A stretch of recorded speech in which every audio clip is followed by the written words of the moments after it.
Okay, students, हाजिर हैं हम. Again, we are going to solve the rest of the 25 MCQs and we are going to complete the March 2024 paper. चलो, let's get going. Eco R1 cuts the DNA between dash only when the sequence GAATTC is present. अभी यहाँ पे देखो palindromic sequence का सवाल है coming from the chapter biotechnology principles.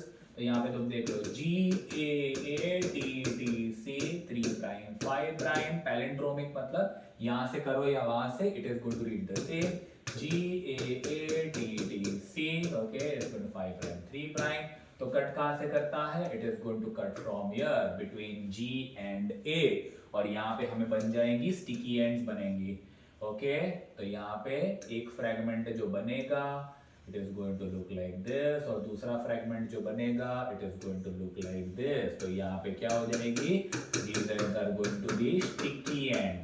ठीक है तो answer is going to be between G and A. ये नहीं it is going to be between G and A. Correct. Next question golden rice is enriched with which vitamin. बहुत ही easy सा सवाल है. Golden rice coming from the chapter biotechnology applications. ठीक है तो vitamin A enriched rice. Easy question. ठीक है अभी नेक्स्ट क्वेश्चन बहुत ही ज्यादा इंपॉर्टेंट बहुत ही ज्यादा बेहतरीन सवाल यहाँ पे आया है. It comes from the chapter organisms and population talking about population interactions. ठीक है चलो बहुत इजी से फटाफट से कर लेते हैं. लाइकेंस मतलब क्या. लाइकेंस मतलब mutualism symbiotic relationship between algae and fungi. तो यहाँ पे P मतलब 4 okay P4 Abingdon tortoise and goat interference competition. तो यहाँ पे जो आ जाएगा हमारा Q3 interference competition. Sea anemone and clown fish. तो हमें पता ही है कि भाई सी एनीमोन जो है क्लाउन फिश को प्रोटेक्ट करेगा लेकिन सी एनीमोन को जो है कोई बेनिफिट नहीं मिलेगा क्लाउन फिश को बेनिफिट मिलेगा. तो उसके अंदर क्या आ जाएगा commensalism positive zero type of association. तो यहाँ पे R हो जाएगा commensalism that is R2. Okay and parasitic relationship human and liver fluke. Okay मतलब वर्म और ह्यूमन के बीच में जो रिलेशनशिप है parasitic relationship it is going to be what it is going to be S1. ठीक है तो यहाँ पे तुम ढूंढ लो ढूंढे तो it is going to be P4 फिर Q3 फिर R2 एंड S1. तो करेक्ट आंसर आ जाएगा D. ये नहीं है. ठीक है अंडरस्टूड. इजी एमसीक्यू 28 एमसीक्यू हो चुके हैं. Next one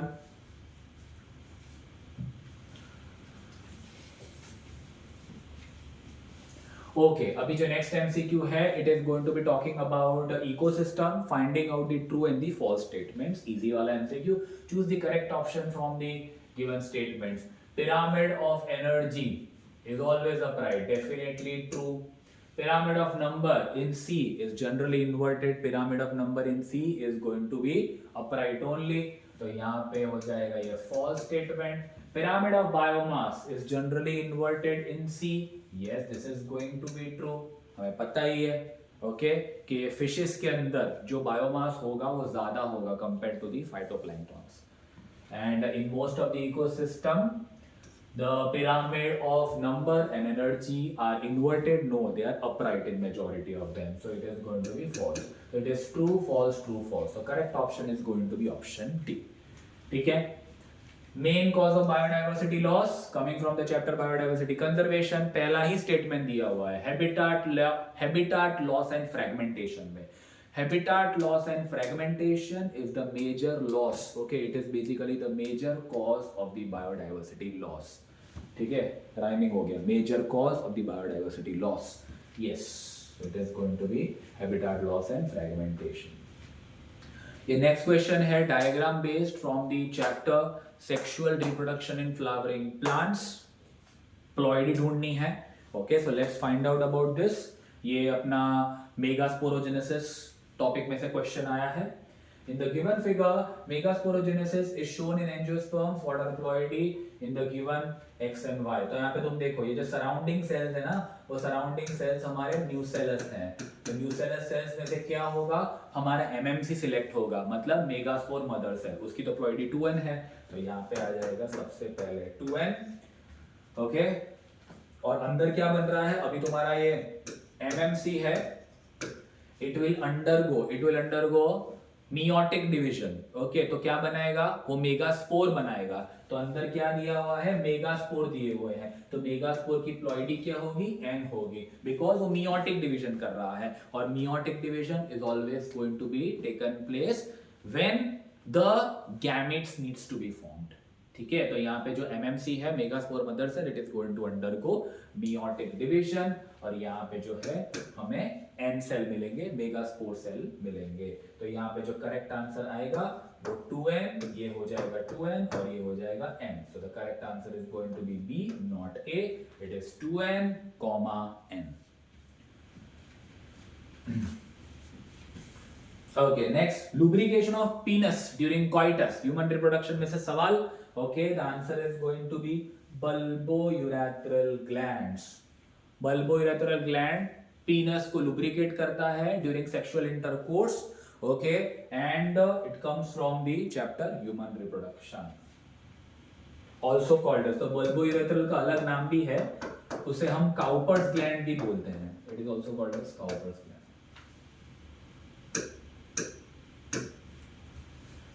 next, 33rd MCQ, reproductive health में से सवाल।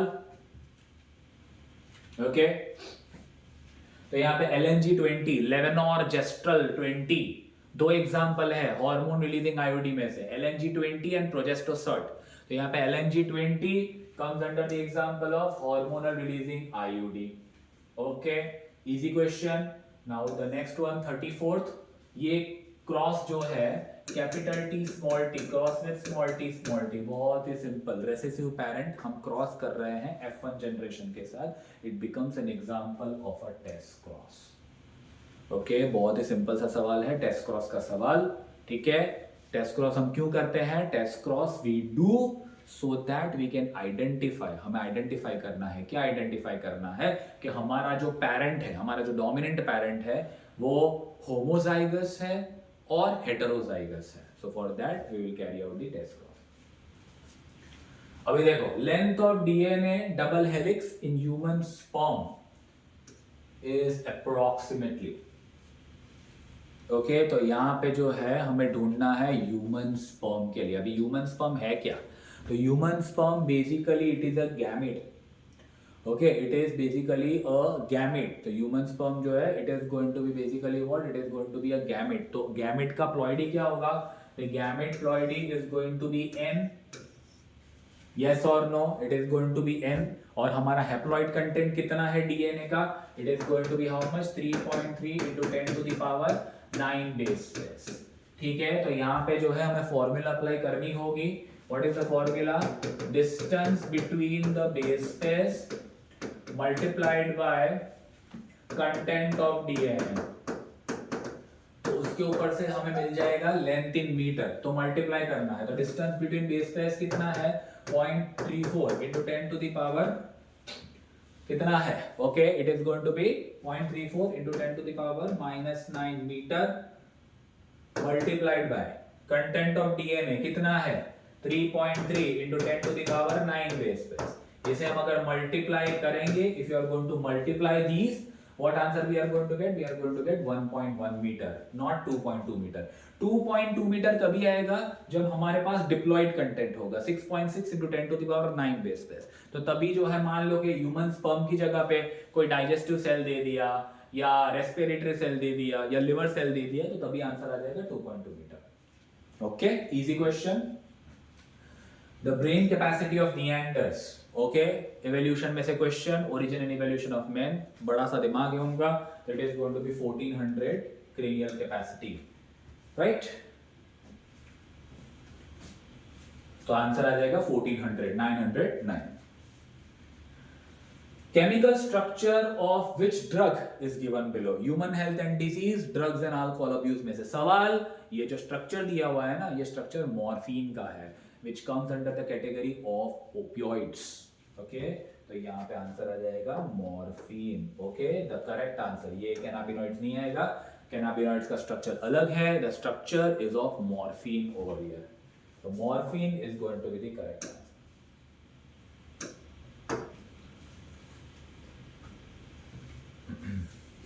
Next MCQ, 38th MCQ.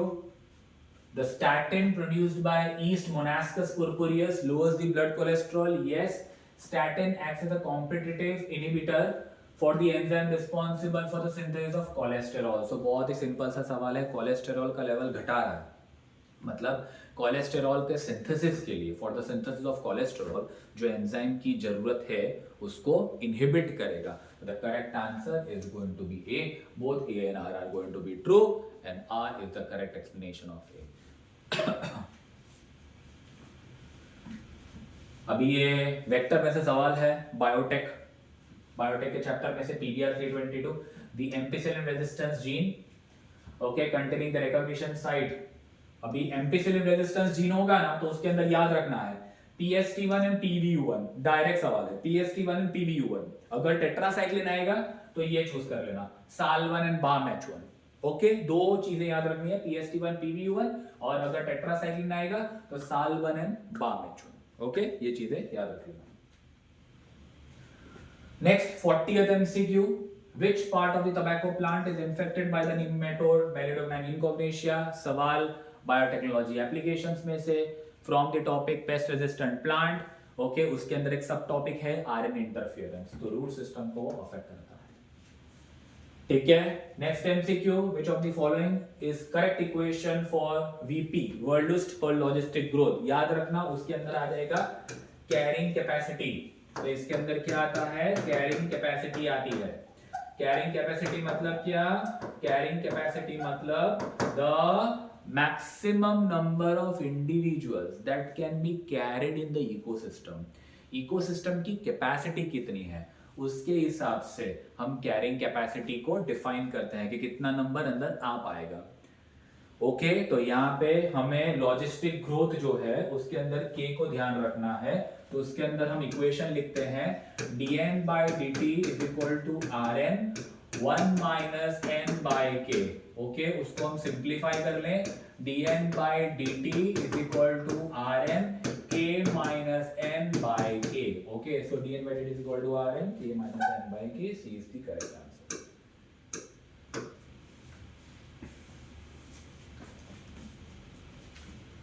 Next one, second trophic level in a lake. Okay, definitely consumer पे ही आएगा. तो लेक के अंदर फाइटोप्लैंक्टन्स पहले आएगा, फिर ज़ूप्लैंक्टन्स. Okay, so the correct answer, second trophic level, it is going to be zooplanktons, not algae. Which of the following is not the part of in situ conservation? Coming from the chapter biodiversity and conservation, last part, not a part of in situ conservation. तो हाँ भाई, in situ मतलब क्या? On site conservation. तो on site conservation कौन करता है? National park हाँ करता है. बायोस्फीयर रिजर्व बिल्कुल करता है. सेंचुरीज बिल्कुल करता है. कौन नहीं करता है? Zoological park. Zoological parks क्या करता है? ex situ conservation. So over here this is the answer because it comes under ex situ conservation. ठीक है. Next one, which pollinating agent is responsible for the pollination in water hyacinth and water lily? देखो यहाँ पे लिखा है water, लेकिन भाई साहब यहाँ पे कहानी में ट्विस्ट आता है. water hyacinth and water lily does not get pollinated by water. It is going to get pollinated by either insects or wind. तो यहाँ पे wind and water नहीं, insects. Okay, insects or wind. Okay, that is the correct answer. तो यहाँ पे तुम्हें ध्यान रखना है, important MCQ है, बहुत बार पूछा जा चुका है from the chapter sexual reproduction in flowering plants.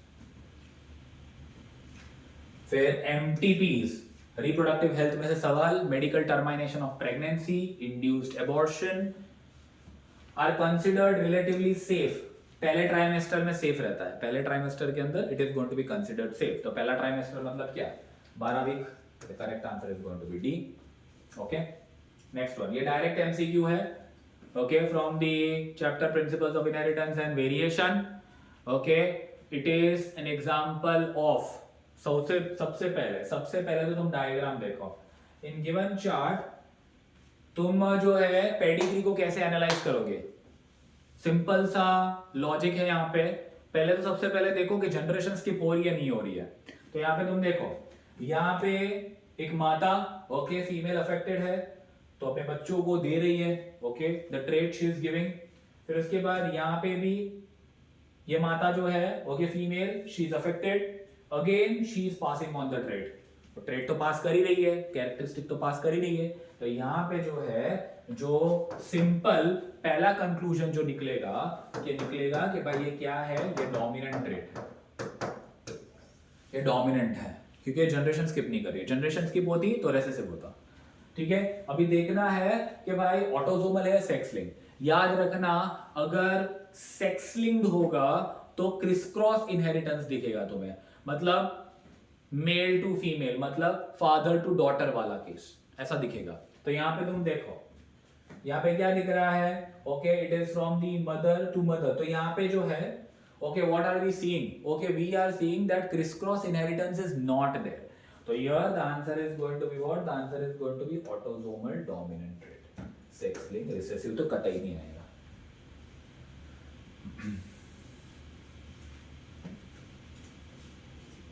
चलो, last 4. If E. coli was allowed to grow for 60 minutes, then what would be the respective proportions of light and hybrid density of DNA molecule? Semi conservative mode of replication में से सवाल. Okay, ये पूरा यहाँ पे बताता हूँ मैं आपको. ठीक है, 3 जनरेशन के लिए करना है ना 60 मिनट्स, क्योंकि जो अपना इकोलाई है उसका जनरेशन टाइम कितना है, उसका जनरेशन टाइम है 20 मिनट्स. ठीक है, उसका जनरेशन टाइम कितना है 20 मिनट्स. तो हम जो है वो 60 मिनट्स के लिए करेंगे. Okay, we are going to do it for 60 minutes, right. तो सबसे पहले तो हमें डीएनए कितनी मिलेंगी, डीएनए टोटल मिलेंगी 8. कैसे, फॉर्मूला है 2n, 2/3, तो 2 to the 4, 4 to the 8, 8 DNA मिलनी चाहिए. ओके, 8 डीएनए जो है हमें मिलेंगी, right. Okay, shall we go further. तो अगर तुम्हें याद हो मिचेल्सन एंड स्टाल का जो एक्सपेरिमेंटेशन था, ओके, मिचेल्सन एंड स्टाल का जो एक्सपेरिमेंटेशन था उसके अंदर हमने क्या स्टडी किया था. तो सबसे पहले उसने ई कोलाई के डीएनए को ग्रो किया था. कौन से मीडियम में, N15, मतलब हैवी नाइट्रोजन में, N15 मीडियम में ग्रो किया था. फिर उसने क्या किया, 20 मिनट्स के लिए N14 मीडियम में रखा. ओके, तो यहाँ पे हमें कितने डीएनए मिलेंगे, 2 डीएनए. तो 2n, because one time we are going to run, एक बार उसका साइकिल करवा रहे हैं, डीएनए रेप्लिकेशन का एक बारी का साइकिल. तो 2:1 हमें 2 डीएनए मिलेंगे. मीडियम कौन सा है, N14. तो क्या मिलेगा हमें, N15 एक, N14, बिकॉज ये सेमी कंजर्वेटिव है ना, semi conservative mode of replication. तो semi conservative mode of replication में क्या होगा, आधा डीएनए नया, आधा डीएनए पुराना. Okay, so like that it is going to be. So ऐसा, और ये N15 और दूसरा भी बन जाएगा N14. ठीक है, तो यहाँ पे हमें दोनों डीएनए कौन से मिले, हाइब्रिड मिले. ठीक है, अभी हम क्या करेंगे, उसको वापस से 20 मिनट के लिए रखते हैं, मतलब 2:2, मतलब अभी टोटल कितनी हो जाएगी, डीएनए हमारे पास हो जाएगा 4. तो टोटल वापस से 20 मिनट्स के लिए रखते हैं. ठीक है, अभी वापस से कंस्ट्रक्ट करते हैं. तो इसी को ले लो, मीडियम कौन सा रहेगा, N14. तो यहाँ पे देखो, ये तुम्हारा पेरेंट है N14, ये N15 है, N15, N14. ठीक है, फिर ये ले लो N14, फिर N15, N14. ठीक है, तो यहाँ पे डीएनए कितने हैं, तुम देखो टोटल है 4 डीएनए. उसमें से 2 क्या है, 2 लाइट है और 2 क्या है, हाइब्रिड है. अभी हमें वापस से 20 मिनट के लिए रखना होगा 8 डीएनए मिलने के लिए. तो एकदम ध्यान से, अभी मैं खाली जो है ना डीएनए ड्रॉ नहीं करता. ओके, अभी तुम समझ गए हो. तो यहाँ पे तुम देख लो, इसको पकड़ो, N14, मीडियम कौन सा है, मीडियम होगा N14 ही, N14. ठीक है, फिर वापस से N14. ठीक है, फिर इसका केस खलास. फिर नेक्स्ट इसका ले लो N14 N14, ठीक है। फिर ये नेक्स्ट ले लो N15 N14, इसका भी केस खलास। नेक्स्ट इसका ले लो N14 N14, ठीक है। ले लो नेक्स्ट वन N14 N14, ठीक है। चलो इसका भी केस खलास। नेक्स्ट वन N14 N14, और नेक्स्ट क्या है N14 N15, इसका भी केस खलास। तो देखो गिन लो कितनी डीएनए है 1 2 3 4 5 6 7 8, 8 डीएनए है, ठीक है। अभी उसमें से तुम देखो लाइट कितनी है 1 2 3 4 5 और 6 लाइट है, और हाइब्रिड कितनी है एक और दो। ओके सिंपलीफाई कर लो 3:1,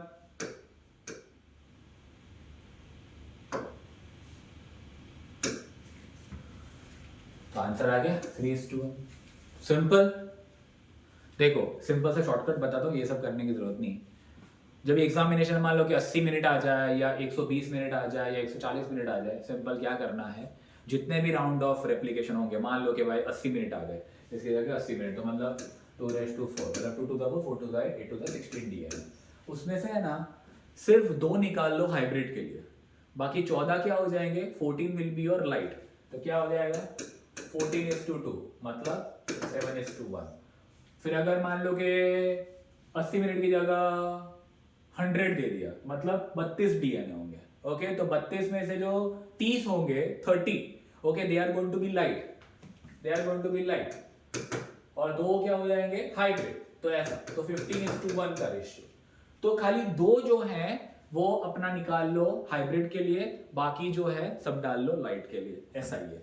okay so as simple as that, the answer is going to be 3:1। Understood, clear? चलो भाई next one, single step large mutation is known as saltation. The statement was given by none other than Hugo de Veris. evolution में से सवाल है saltation का theory. Fungus taking part in the formation of mycorrhiza. Mycorrhiza symbiotic association है between fungus and the plant roots. तो इसमें जो answer है वो ग्लोमस आएगा, राइजोपस नहीं आएगा। Glomus comes under the category of Ascomycetes fungi और वो participate करता है mycorrhiza relationship में। Last one, which chemical used during the isolation of DNA at the end of precipitation from the biotech principles and processes chapter? Okay, the answer, तो वो जब हम product को आइसोलेट करते हैं तो it is going to be chilled ethanol, C is going to be the correct answer. तो यहाँ पे जो है हमने MCQs मार्च 2024 में से खत्म कर लिए। उम्मीद है तुम्हें समझ आया होगा। तो अगर ये बढ़िया सा एक्सप्लेनेशन अगर तुम्हें अच्छा लगा हो, so you can subscribe Dakshinia Resolution. Okay, you can press the bell icon for more such videos. Keep following and all the best for the examination. We shall meet you soon. See you. Tata. Take care.